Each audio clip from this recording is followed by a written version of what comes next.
Kažu da je definicija ludosti ponavljati istu stvar i očekivati drugačiji rezultat. Ja to radim već točno 11 godina.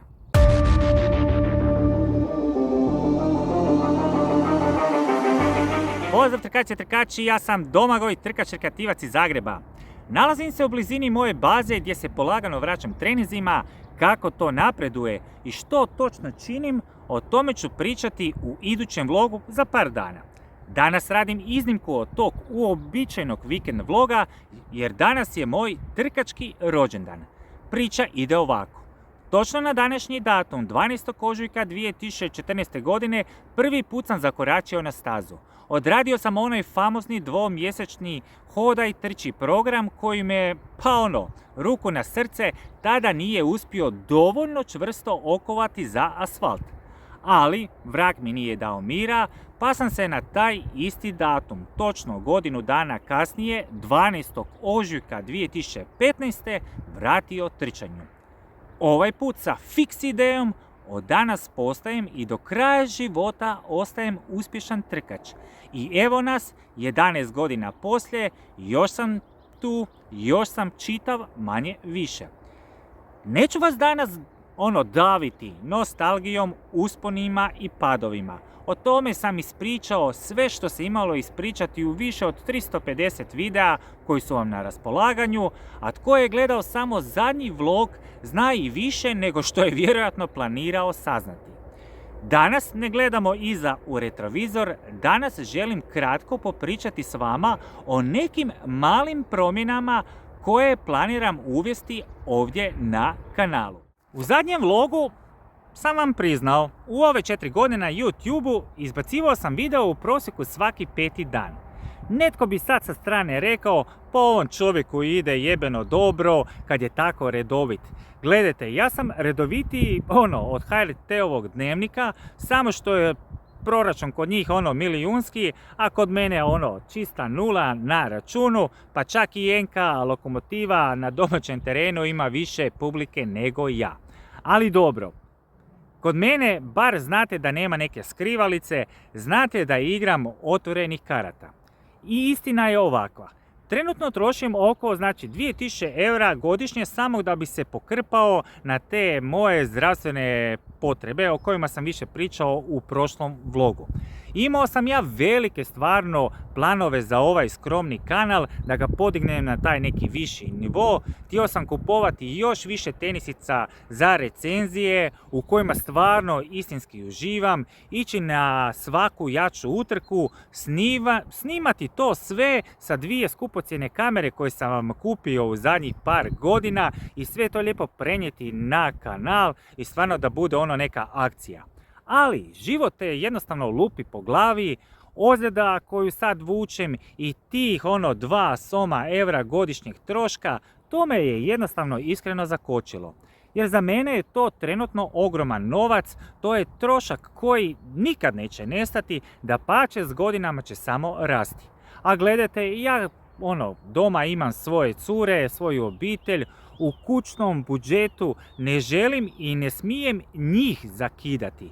Ako se negdje mora rezati, naravno da ću rezati na sebi, odnosno na ovome što radim na trčanju. Ne moram ja ići na utrke, ne moram plaćati startnine, niti moram više kupovati tenisice da bi bio trkač. I bez toga svega ja ću nastaviti snimati i raditi nove vlogove za ovaj kanal. Možda će nekome to biti preskromno, možda mu kanal više neće biti tako, ajmo reći, zabavan, ali život ide dalje. Ja sam u svakom slučaju zahvalan na svakom vašem kliku. Kroz ove 4 godine života kanala Trkač rekreativac, par puta su mi trkači slali poruke da bi htjeli nekako pomoći kanalu, poslati koji, ajmo reći, euro kao poguranac. Iskreno, meni je to bilo bez veze. Kako da ja to uopće izvedem, niti trebam, niti želim neku milostinju.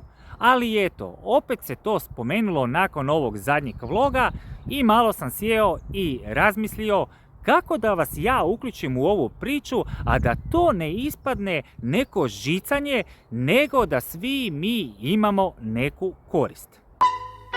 Profesor je razmišljao i dosjetio se. I ovako ćemo. Ako netko želi pomoći razvoju ovog kanala, od danas to može. Ali prije svega morate znati da sam ja jako staromodan tip. Vjerujem samo u onaj dobar stari dobri keš u džepu, ništa kartice, ništa online plaćanje. Ako nemaš šuške u džepu, sutra nećeš ni kruha jesti, tako ja na to gledam. I zato mi je bilo teško snaći se u svemu ovome, ali sjetio sam se da postoji onaj jednostavni KexPay i otvorio sam tamo račun. Pa ako koristite tu aplikaciju u Hrvatskoj, možete me naći pod imenom koje sad vidite na ekranu, a možete ga poslije naći i u opisu videa. Za vas koji ne koristite KexPay, a živite u Hrvatskoj ili ste izvan Hrvatske, dajte mi malo vremena, probat ću složiti u idućim danima neki link da se i vi možete uključiti, naravno ako želite. Tek sam to sinoć pokrenuo, ovo je danas više kao neka službena najava. Nisu ovo smetnje, evo me nakratko iz montaže. Samo kratka obavijest, uspio sam osposobiti Buy Me a Coffee link, sad me možete podržati bilo kojom karticom neovisno o keksu, link će biti u opisu videa, a mi nastavljamo s vlogom. Ali da raščistimo jednu stvar. Svaki cent, svaki euro koju platite na taj račun ići će isključivo na ovaj kanal. Želim u tome biti kristalno jasan. Dakle, moja ideja je ovakva. Danas je 12.3. Sljedeća 2 mjeseca tko želi nešto donirati, neka donira. 1 cent, 1 euro, 2 eura, svejedno, fakat ne očekujem da će se to skupiti neka cifra, maksimalno 10-20 eura. Točno 12.5. za 2 mjeseca ja ću vam javno reći koliko se love skupilo do zadnjeg centa. A onda ćemo zajedno, kroz vjerojatno neku anketu, odlučiti što da kupimo s tim novcem. Nešto što ćemo onda ovdje recenzirati na kanalu i tako općenito pomoći trkačkoj zajednici. Znači možda neke gelove, neke napitke, nešto treće vidit ćemo. Znači stvarat ćemo sadržaj zajedno. Morat ćete mi vjerovati na riječ da lovu neću trošiti na parking, bonove ili kladionice, a šteta imam baš dobar fiks. Svaka vaša uplata ide za nove recenzije i trkačke potrepštine. Tako možemo svaka 2, 3 ili 4 mjeseca izbaciti neku našu zajedničku recenziju. Naravno, ako želite pomoći kanalu i želite da znam da ste vi to učinili, slobodno se onda još dodatno javite na mail.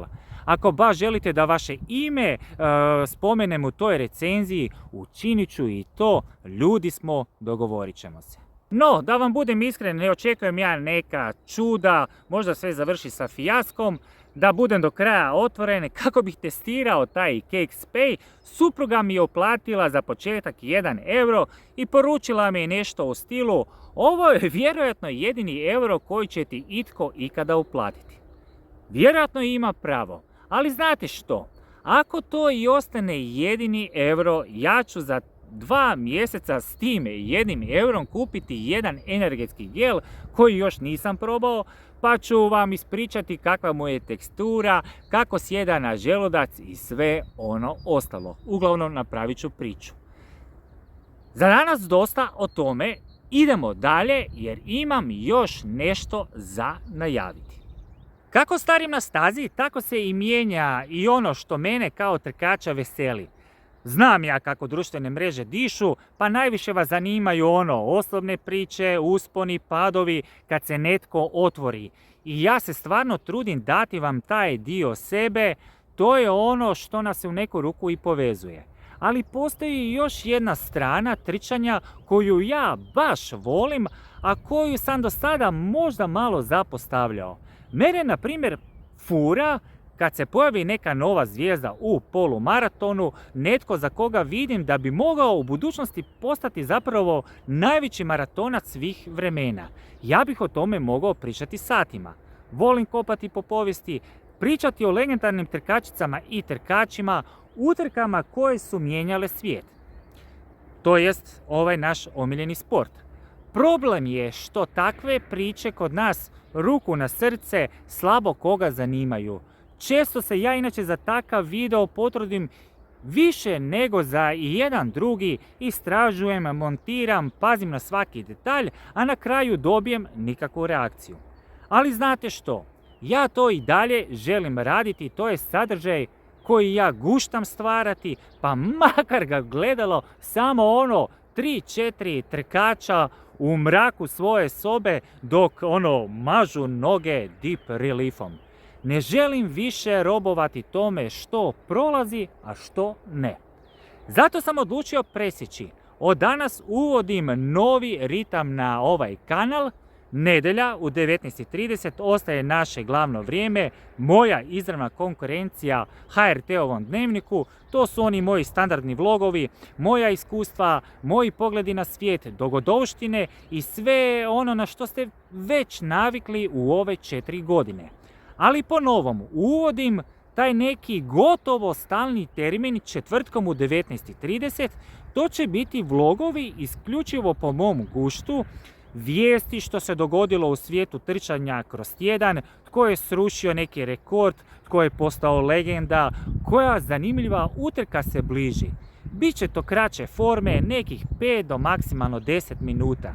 Svjestan sam da će to biti manje gledano, ali to je moja terapija. Umjesto jedne imat ću sada 2 terapije tjedno. A kao što ste vidjeli po mojim troškovima za zdravlje, terapija mi itekako treba. Zapravo, pošto je danas u stvari četvrtak, ovo što gledate je službeno prvi takav vlog. Uglavnom, za danas dosta.